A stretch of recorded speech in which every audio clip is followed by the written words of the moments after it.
অপেক্ষার অবসান। কবে থেকে চলবে শিয়ালদা ডিভিশনের এসি লোকাল ট্রেন? বিস্তারিত জানবো, আর কত দূরি বা চলবে সেটাও জানবো। তার আগে একটা বড় লাইক মেরে দিন, আর চ্যানেলে নতুন হয়ে থাকলে অবশ্যই সাবস্ক্রাইব করে দিন। শিয়ালদা ডিভিশনের যারা যাত্রী রয়েছেন, যারা এই ভিডিওটিকে দেখছেন, প্রচুর পরিমাণে শেয়ার করে দিন, তাহলে কিন্তু আমরা ভিডিও বানানোর আরো আগ্রহ পাবো। তাই জন্য কিন্তু ভিডিওটিকে অবশ্যই কিন্তু লাইক করুন, লাইক করলে আরো লোকের কাছে পৌঁছে যাবে। ঠিক আছে, তাহলে চলুন ভিডিওটার মধ্যে ঝাঁপিয়ে পড়া।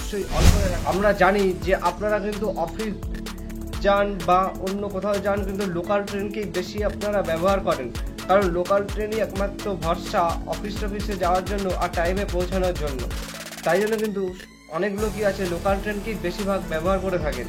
তাই লোকাল ট্রেনে এবার কিন্তু আর গরমের মধ্যে কষ্ট করে ভিড়ের মধ্যে কিন্তু আর যেতে হবে না এবার, কারণ শিয়ালদা ডিভিশনে চালু হচ্ছে এসি লোকাল ট্রেন। কবে থেকে চলবে আর কত টাকা ভাড়া হবে বলে। তাছাড়াও আমরা মুম্বাইতে দেখছি অনেকদিন ধরেই কিন্তু ওখানে এসি লোকাল ট্রেন চালানো হয়, যাতায়াত করে। ওখানে এমনি লোকাল ট্রেনও চলে, আবার এসি লোকাল ট্রেনও কিন্তু চালানো হয়। আমাদের বাংলাও কিন্তু প্রথমবারের জন্য এসি লোকাল ট্রেন পাচ্ছে। এখনো পর্যন্ত কনফার্ম হয়নি যে শিয়ালদা স্টেশন থেকেই চলবে বা হাওড়া স্টেশন থেকে চলবে, সেটা কিন্তু এখনো পর্যন্ত কনফার্ম হয়নি বলে জানা যাচ্ছে। এটা কিন্তু সরকারি কোনো খবর না, এটা পূর্ব রেল সূত্রে জানা গিয়েছে যে শিয়ালদা ডিভিশনে এই লোকাল ট্রেন চলবে। তার জন্য পরিকাঠামো কিন্তু বানানো হচ্ছে বা তৈরি করা হচ্ছে বলে জানা গিয়েছে। এবার সেই ট্রেন চলবে শিয়ালদা থেকে কৃষ্ণনগর পর্যন্ত। পরবর্তীকালে সেটাকে আরও আপডেটেড করে শিয়ালদা থেকে কৃষ্ণনগর এবং শান্তিপুর, তার মধ্যেও কিন্তু মেল লাইনে আগে চলবে, গেদে হোক বা কল্যাণী সীমান্ত হয়ে হোক, এরকম কিন্তু চলবে।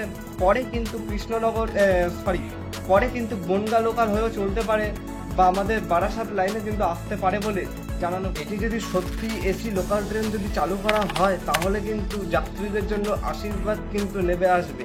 ঠিক আছে, তাহলে কত টাকা ভাড়া হতে চলেছে চলুন এবার সেটা জানা যায়। আর হ্যাঁ, কত টাকা ভাড়া হতে চলেছে সেটা তো জানবই। তার আগে আপনাদের কি এই ট্রেনটা হলে পারে কতটা সুবিধা হবে, অবশ্যই কিন্তু প্লিজ কমেন্ট বক্সে লিখতে কিন্তু বা জানাতে কিন্তু। এইদিকে বিজেপির সাংসদ জগন্নাথ সরকার দাবি করে শিয়ালদা কৃষ্ণনগর আর শিয়ালদা কৃষ্ণনগর শান্তিপুর ভায়া এসি লোকাল ট্রেন চালানোর দাবি করা হয়েছে।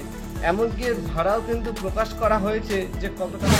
রাজ্য বিজেপি সহ সভাপতি জানিয়েছেন যে এই এসি লোকালের ভাড়া শিয়ালদা কৃষ্ণনগর 280 টাকা ভাড়া বলে জানানো হচ্ছে। অর্থাৎ আপনারা যারা প্রতিদিন যাতায়াত করবেন, পুরো মাসের ভাড়া হচ্ছে 2815 টাকা।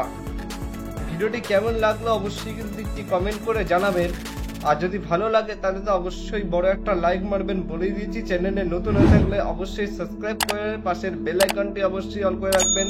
আর যারা আগে থেকেই সাবস্ক্রাইব করে রেখেছেন তাদেরকে অসংখ্য ধন্যবাদ। তাহলে দেখা হচ্ছে নতুন কোনো ভিডিওতে, ততক্ষণের জন্য সবাই সুস্থ থাকবেন, ভালো থাকবেন। আজকের মতন এইটুকু।